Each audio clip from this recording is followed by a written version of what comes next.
Hey guys, welcome to Cignals Training Academy. This is the 11th lesson, and today we're going to discuss expectancy.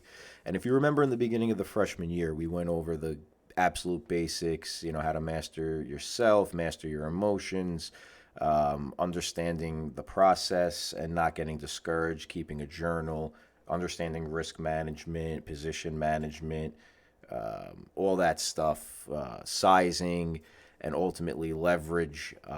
And then we talked about just if you can grind it, take a day out of your market, because you understand the context, how it trades.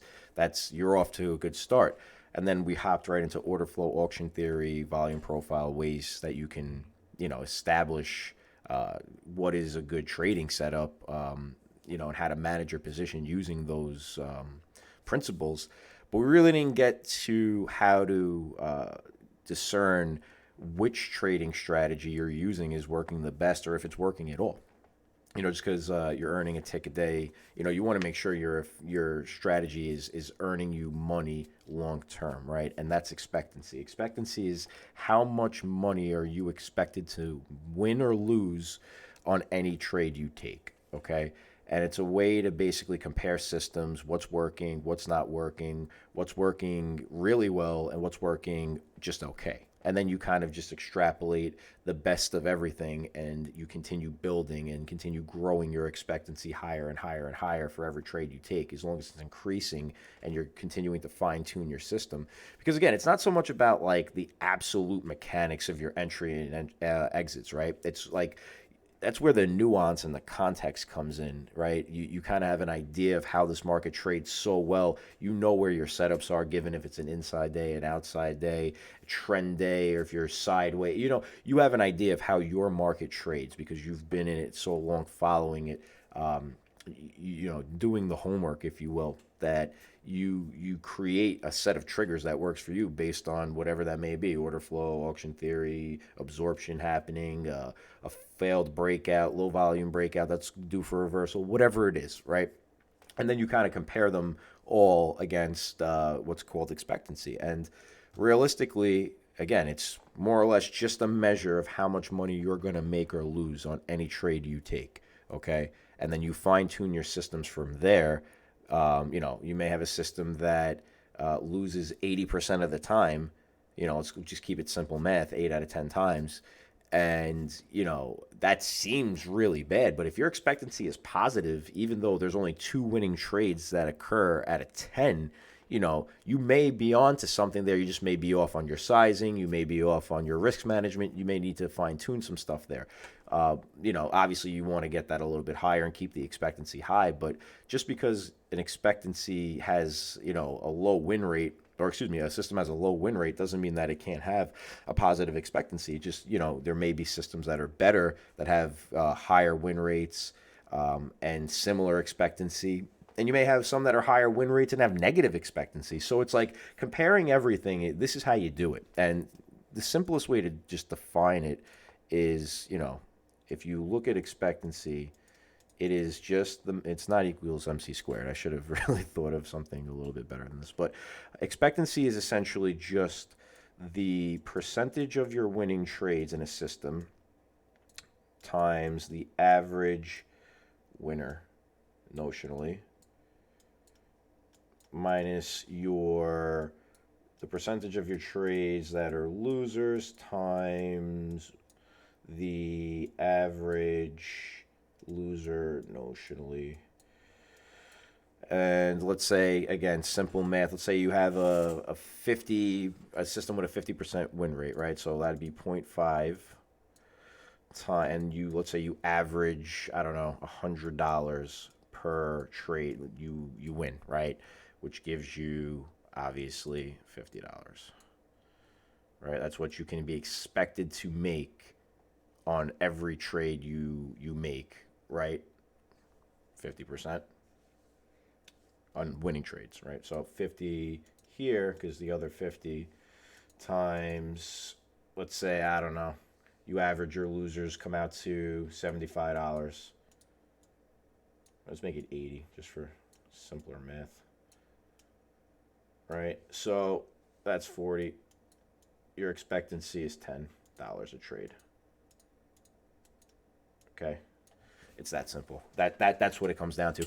And really, a lot of the time, it doesn't so much matter what the sometimes, like, how do you put this? So basically, more or less, again, this is a 50-50, just for simple math, where you're losing a little bit, less than you're making on every trade. So net, you're making a little bit on every trade. Over the long run, minus fees, you'd probably be down to almost nothing.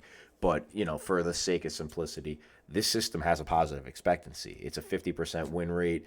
Your wins are relatively small compared to your losses. Now, again, what we can extrapolate from this is that maybe here we have a little bit of a risk management problem. Like, our RR is very skewed, where we're probably risking a little too much per trade to make just very little per trade. Whereas if this was 160, right? Let's say 160 here. Okay, this would be 80. Okay, minus, oops, this is terrible. So you got to bear with me here. 80 minus 40 gives us an expectancy of $40 a trade. So, obviously, you want to make sure at the core, expectancy isn't the be all end all. You want to make sure that your this goes back to, again, the very beginning of what we were talking about. Your risk management is very important. Risk management is very important here because at the end of the day, we want to make sure that we're not leaving ourselves vulnerable to blowing accounts up. Okay, so it's never really recommended to take a position like I showed you originally, 80 to make 100, something like that. I liked 2 to 1, something in that area, 80 to make 160. That general rule of thumb works well, in my opinion.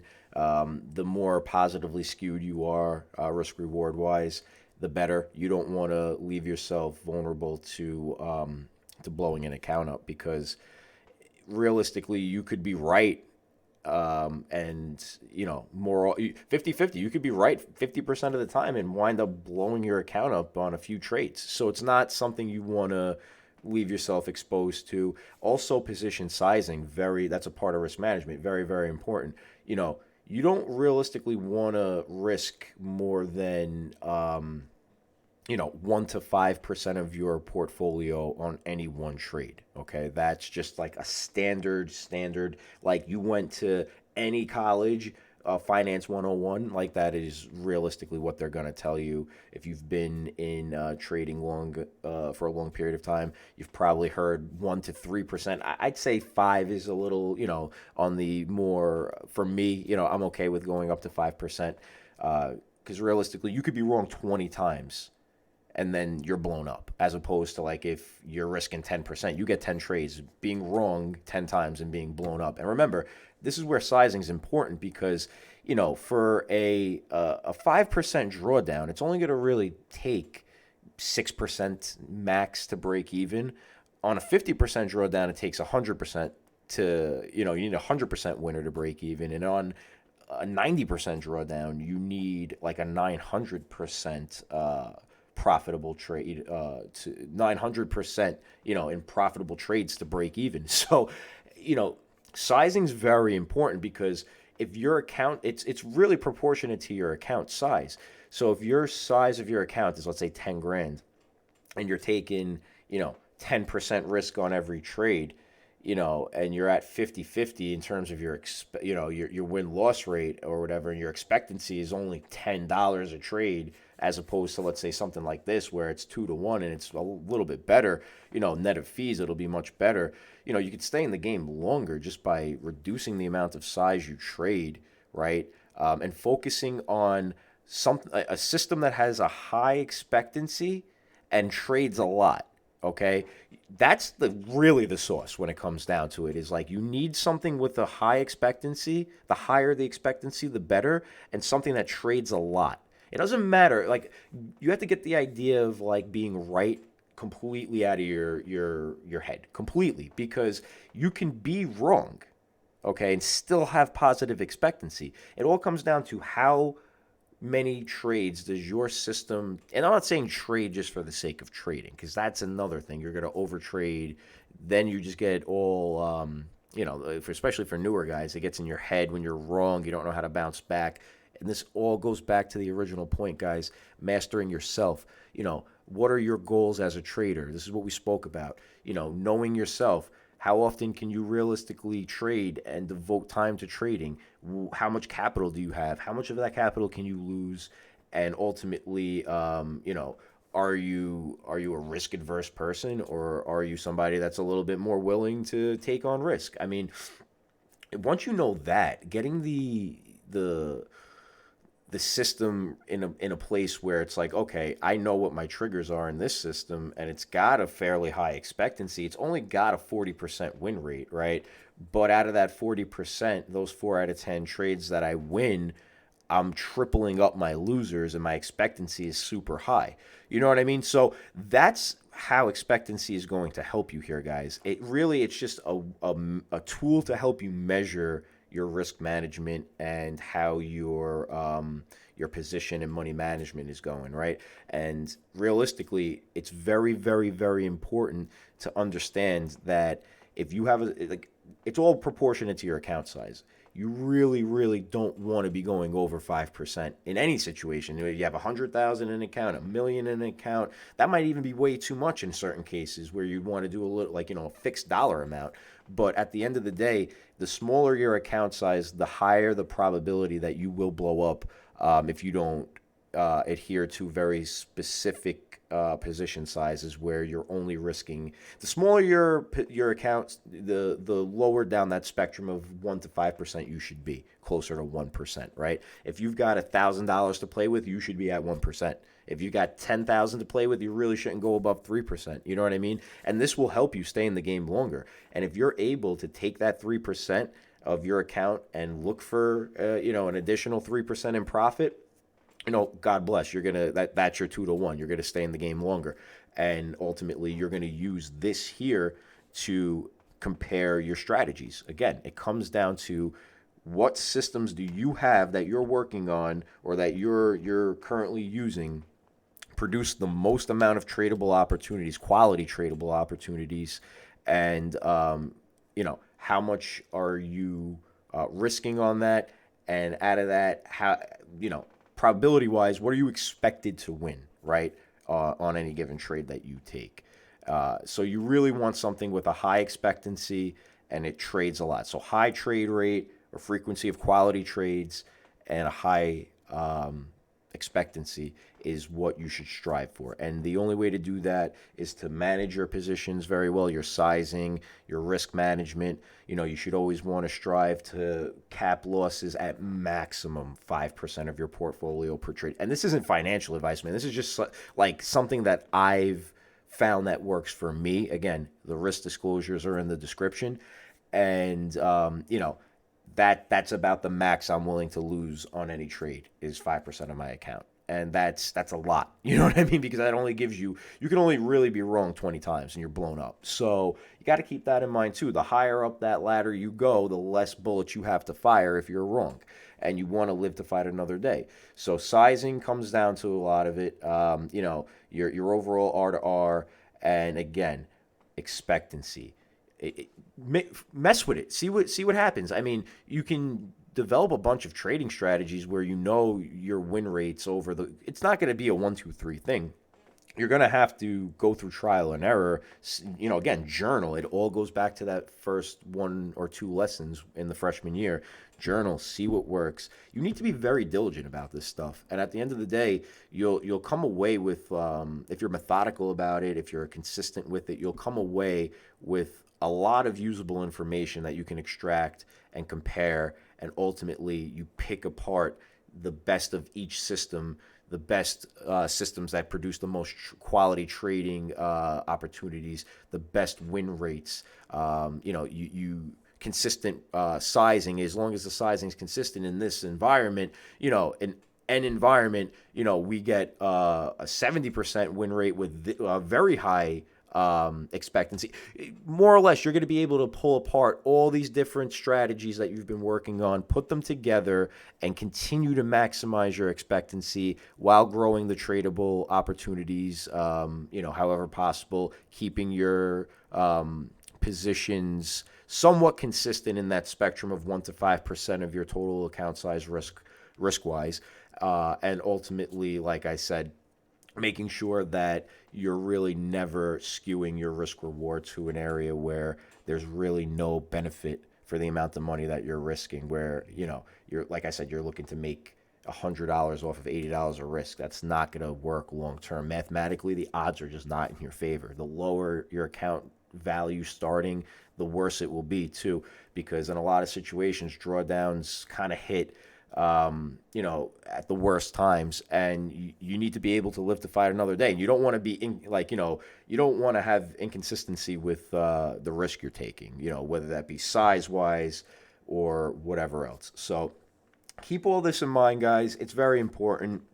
This is how I wanted to start off the sophomore year, because this is going to help you take what you've learned, go ahead and measure it against, it gives you a bar of success, like how to measure success and how to, fine tune what we learned in the freshman year and essentially build upon that and continue to grow and evolve. And with that being said, keeping your risk extremely, airtight in terms of, and I'm not saying your positions always have to be the same size every single time. There are situations that arise where you can take on a little bit more or less risk. It depends. Like, you know what I mean? Again, it's all nuance, context of how your market trades, what's going on right now that makes you feel differently about adding a little extra, taking a little off.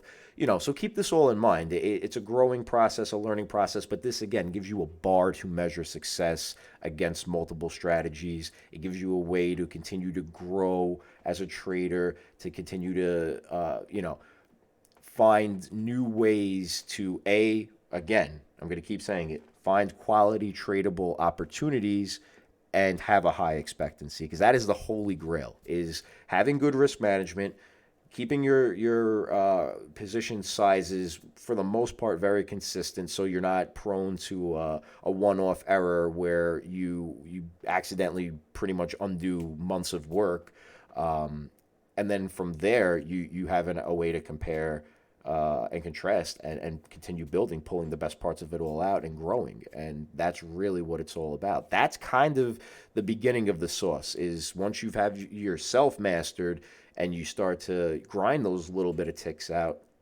and you're very consistent with everything you're doing. Now expectancy will give you a metric for essentially growing and continuing to find quality tradable opportunities, and ultimately grow that win rate from whatever it is, 50-50 to as close to a, 70, 80, 90% as possible, with expectancy rising. And it's not going to, I'm not saying it's easier since it's, sustainable, but the more, it's a constant learning and evolving process. The more you can get screen time in, get good quality opportunities to trade, take notes, and learn from what you've done and extrapolate the very best. I'm going to keep saying it because this is really what it's all about. You will find that this is why all professional traders, whether they've been professional for 5 years, 10 years, 20 years, they always say they never stop learning and growing, because there's always something you can take away, and expectancy, guys, is one way that you will be able to do so. So remember, it's the percentage of your winners times the average win notionally minus the percentage of your losers times the average loss notionally, and you subtract those two numbers, you get your expectancy per trade for that given system. And remember how risk and position sizing play into that. Please make sure you like and subscribe, guys. It means so much to us. We're really, grateful for the people that have subscribed thus far. Share this video with your friends, or, anybody that's going through their trading process and, may need a little extra boost to kind of get themselves profitable, or, if they're already profitable, to the next level of their trading, journey. And, comment any questions or whatever you may have down below.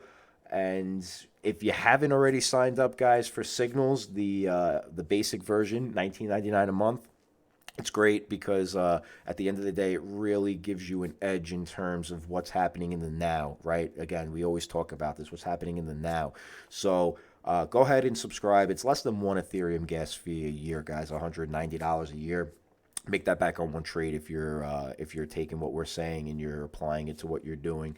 So it's definitely worth the money, and we think you'll be able to use it successfully for more than just one trade, obviously, because we do it pretty much every day. So again, please like, subscribe, leave a comment if you want down below, ask a question, and go ahead and in the description go to signals.io, sign up for your account. $19.99 a month for essentially almost everything we offer, which is a great value. So for all those who have already subscribed, we appreciate you, and we'll see you next week, guys.